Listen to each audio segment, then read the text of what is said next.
So guys, আমরা এখন যাচ্ছি খড়িবেড়ে। লোকে বলে রাশিয়ান দুধের চা পাওয়া যায়, তা আমরা এখন যাচ্ছি রাশিয়ান দুধের চা খেতে। তার রাশিয়ান দুধের চাটা এখন দেখবো আজকে কতটা পাওয়ারফুল। এখানে নাকি গায়ে এনার্জি আছে, এই গায়ে পুরোটা বল আছে। দেখবো আজকে খড়িবেড়ে কি হয়, কেমন মানুষজন, কেমন দেখবো। তো এখন মাঝে রাত 10টা, আমরা যাচ্ছি। প্রায় এসে গেছি বলতে গেলে, প্রায় এসে গেছি আমরা নিয়ে। তো স্পিড খুব কম, আমাদের হায়াবুসা থেকে এখন আমাদের হায়াবুসা।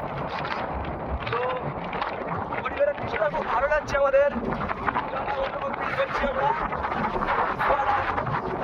মনে হচ্ছে আমরা দীঘায় এসছি এরকম একটা ভাব। তো লাইফের প্রথম আমরা এই জায়গায় আসলাম, দেখছি খুব ভালো লাগছে জিনিসগুলো দেখে। কিন্তু আমাদের পাশ দিয়ে বড় বড় বাইক চলেছে, বসবাস করে আমরা কিছু বুঝতে পারছি না। কিন্তু ভাঙাচোরা স্কুটি নিয়ে কি আর করবো গাইজ বলো, আমাদের কেনা বলো সামর্থ্য নেই। দেখি কি করে কি হয়।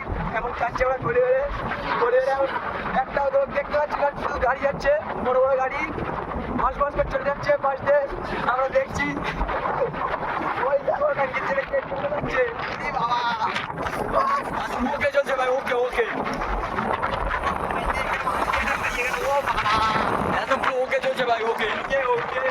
Nice to meet you. Wow wow, লাগছে ভাই, সেই মুহূর্ত সেই মুহূর্ত। একা ছিলাম ভালো ছিলাম, ছিল না তো জ্বালা, প্রেম করিয়া হইল। মুই সামনে দেখতে ছেলে ওর মুখে সামনে আরো এই যে গরমকালে আমরা